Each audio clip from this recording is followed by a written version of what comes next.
ሰላም እንዴት ናችሁ? የዚህ ቻናል ቤተሰቦች ሰሞኑን ጠፍቼ ነበረ።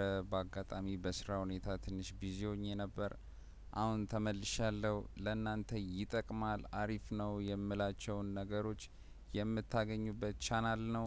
ለዚህ ቻናል አዲስ የሆናችሁ ላይክ፣ ሰብስክራይብ፣ ሼር ማድረጋችሁን እንዳትረሱ።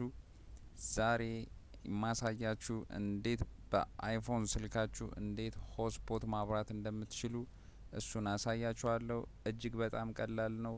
ተከታተሉኝ። ሴቲንግ ላይ ትገባላችሁ። ለምሳሌ ሴቲንግ ላይ እንደገና ገብቼ ላሳያችሁ። እዚህ ጋር ለምሳሌ ፐርሰናል ሆስፖት የሚለው እንደምትመለከቱት የለም። ሴሉላር ዳታ የሚለው ላይ ትገባላችሁ። ሴሉላር ዳታ ላይ ስትገቡ ሴሉላር ዳታ ኔትወርክ የሚል ይመጣላችኋል። እሱን አንድ ጊዜ ትጫናላችሁ። ኤፒኤን የሚለው ላይ እኔ የምጽፈውን ጽፋላችሁ። ለምሳሌ እኔ ኮፒ ፔስት እያደረግኩኝ ላሳያችሁ። ዩዘር ኔሙ ላይ ብትጽፉት በጣም አሪፍ ነው። ሴሉላር ዳታ የሚለው ላይም ስልካችሁ 4G ከሆነ ኤልቲኢ የሚለው ላይም እሱ ላይም ትሞላላችሁ። ምንም የሚያመጣው ችግር የለም። ወደ መጨረሻ ላይ ፐርሰናል ሆስፖት የሚል ታገኛላችሁ። በጣም ወሳኝ ነው። ይሄን ካልሞላችሁ አይመጣላችሁም። እዚህ ላይ ኤፒኤን የሚለው ላይም እሱ ላይም ትሞላላችሁ ተመሳሳይ።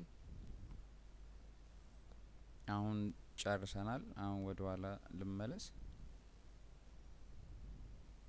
አሁን ከዚህ በኋላ ዳታ ማብራት ብቻ ነው የሚጠበቅባችሁ። ዳታ ታበራላችሁ። ይሄው እዚህ ጋር እንደምትመለከቱት ፐርሰናል ሆስፖት የሚለው መጥቶልናል ማለት ነው። እንደዚህ የሚመልሳችሁ ከሆነ ሴሉላር ዳታችሁን ዘግታችሁ ድጋሚ ስታበሩት ይከፍታል። የዘግቻ አብርቼዋለሁ። ደግሜ እነካዋለሁ። ይሄው እዚህ ጋር እንደምታዩት ከፍቶልናል። ፓስወርድ የምትፈልጉትን ፓስወርድ ሴኪዩር ማድረግ ትችላላችሁ። በጣም አሪፍ ነው። ዘግታችሁ ስታበሩት በዚህ መልኩ ሊመጣላችሁ ይችላል። ዋይፋይ ላርግላችሁ ወይስ በዩኤስቢ ኬብል መጠቀም ከፈለጋችሁ ከኮምፒውተር ወይም ከላፕቶፕ ጋር ዩኤስቢ ኬብል የሚለውን ትጫናላችሁ። ዋይፋይ ደግሞ ከፈለጋችሁ ለሌላ ሰው ለማስጠቀም ዋይፋይ የሚለውን ትጫናላችሁ። በዚህ መልኩ መጠቀም ይቻላል። ይህ ቪዲዮ ከተመቻችሁ ላይክ ማድረጋችሁን እንዳትረሱ። በቀጣይ ቪዲዮ እስከምንገናኝ እስከዛው ይመቻችሁ።